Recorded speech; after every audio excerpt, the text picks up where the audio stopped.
Tonight, while you're sitting comfortably, scrolling your phone, watching this video, everything could go dark. Not tomorrow, not next week. Tonight, no lights, no internet, no signals. And the scary part is, won't feel dangerous at first, because for the first few minutes, people laugh. They think it's just a normal power cut. They light candles, check their phones, wait for everything to come back. But what most people don't realize is, the first 24 hours decide everything. Not day 3, not day 7, the first 24 hours.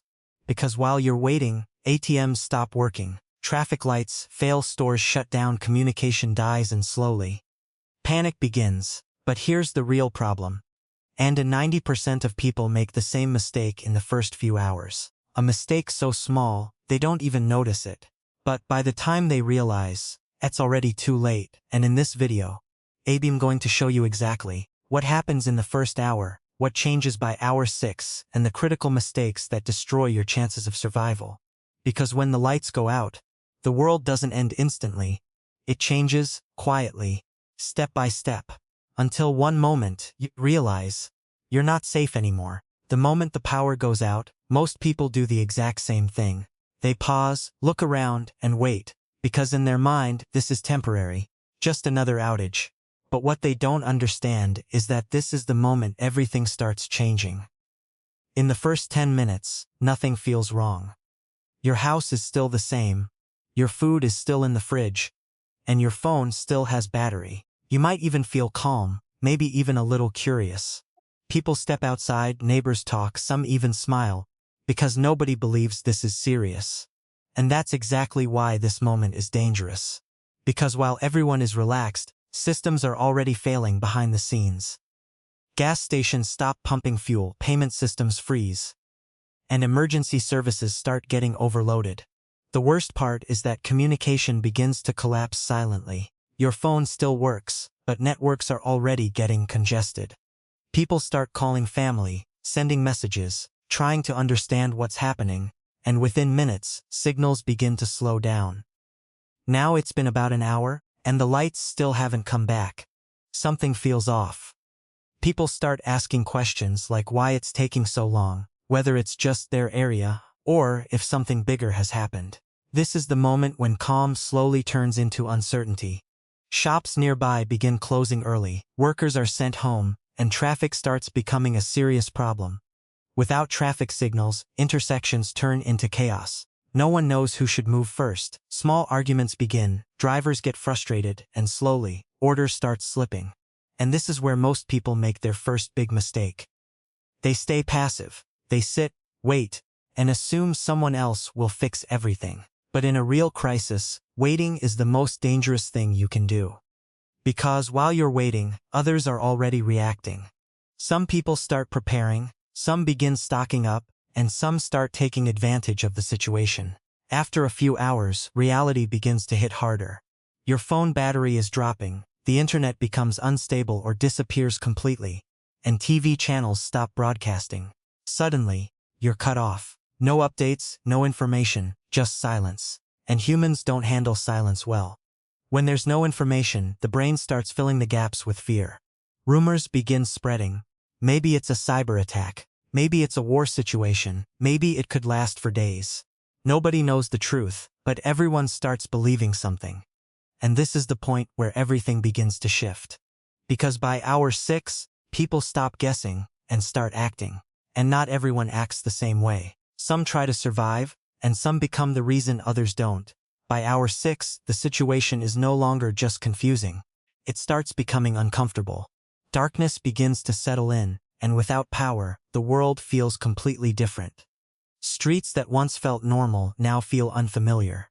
Homes start getting quieter, but at the same time, tension builds inside them. People begin checking their supplies, how much food they have, how much water is left, how long their phone battery will last.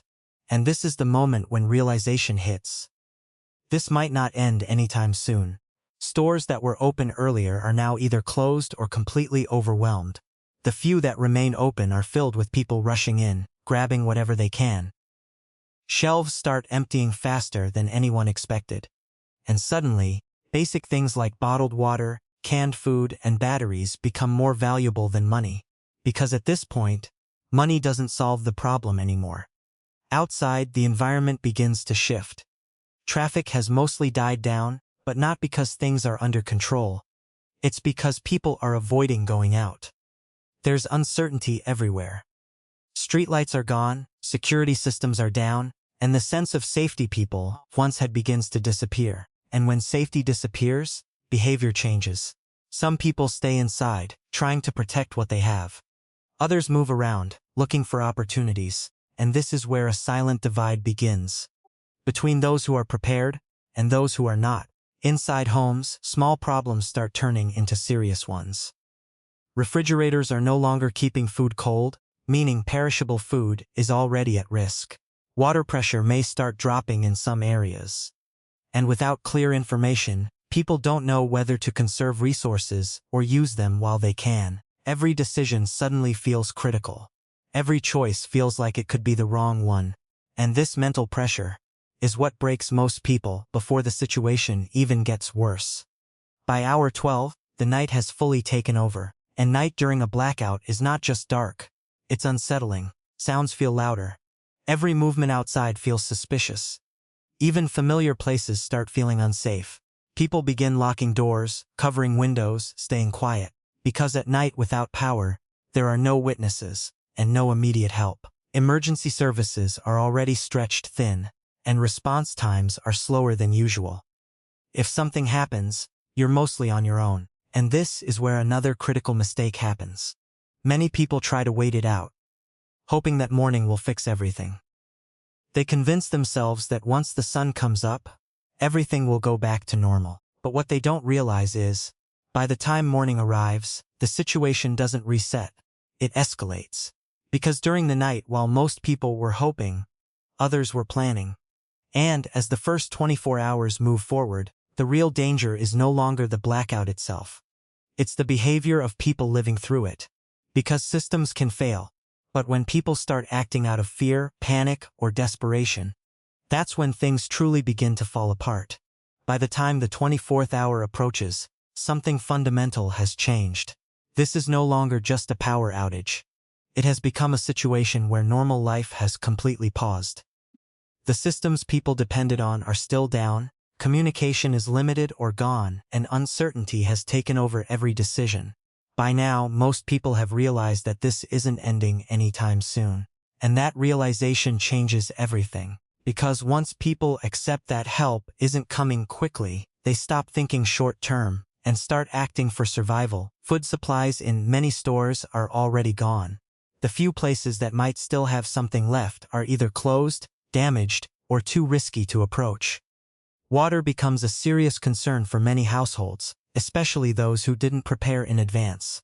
And now, people who ignored the situation in the first few hours are forced to face it under pressure. But by this point, it's much harder to make the right decisions. Because stress, fear, and lack of sleep begin to affect judgment. And when judgment fails, mistakes become dangerous. Neighborhoods start changing as well. Some communities come together, trying to support each other, sharing resources, watching out for one another. But not all areas are like that. In some places, trust begins to disappear. People become suspicious. Doors stay locked. Conversations stop. And slowly, isolation sets in. Because when people don't feel safe, they disconnect. And once that happens, survival becomes much harder. At this stage, movement becomes risky. Going outside is no longer a simple choice. It becomes a calculated decision. You have to think about where you're going, why you're going, and what you might face on the way. Because by now, desperation has started to spread. And desperate people don't always think rationally. They act fast, they take risks, and sometimes, they don't care about consequences. But here's the most important part that almost nobody talks about. The blackout itself is not the biggest threat. It's not the darkness, not the lack of power, not even the empty stores. The real threat is how unprepared most people are when everything stops working at once. Because when systems fail, the only thing left is your ability to think clearly, act early, and stay ahead of the situation. And this is why the first 24 hours matter more than anything else. Because the people who take action early who stay calm, who observe, who prepare even when things seem normal, those are the ones who stay in control. While others are reacting late, trying to catch up, making rushed decisions, they are already one step ahead. So if something like this ever happens, don't wait for confirmation. Don't assume it's temporary, and don't rely on the idea that everything will fix itself. Because by the time it becomes obvious, you've already lost valuable time. And in a situation like this, our time is the one thing you don't get back. By the time the first full day passes, a new kind of reality starts to settle in. This is no longer an emergency that people think will end. Soon it becomes a condition they have to live in. And that shift in mindset is critical. Because when people stop expecting things to go back to normal, they start making decisions that are more permanent. They begin rationing food, limiting water usage, and protecting whatever resources they have left. Every small item suddenly gains value. Things that once felt ordinary, like a flashlight, a battery, or a bottle of clean water, now feel essential. At the same time, physical exhaustion starts to build. Most people haven't slept properly. The stress of uncertainty, the lack of information, and the constant tension make it hard to relax. And when people are tired, they make mistakes. Simple decisions become harder, reactions become slower, and patience begins to disappear. This is where conflicts start becoming more likely. Not because people want trouble, but because they're overwhelmed. Outside, the environment continues to change. The silence becomes heavier, but it's not peaceful, it's tense. You might hear distant noises, something falling, people moving, maybe even shouting far away. And every sound makes you more alert. Because without power, without communication, you don't know what's normal anymore, and what's not. Another critical issue begins to appear: information gaps. People don't know what's happening beyond their immediate area. Is this just local? Is it nationwide? Is help coming? Nobody has clear answers.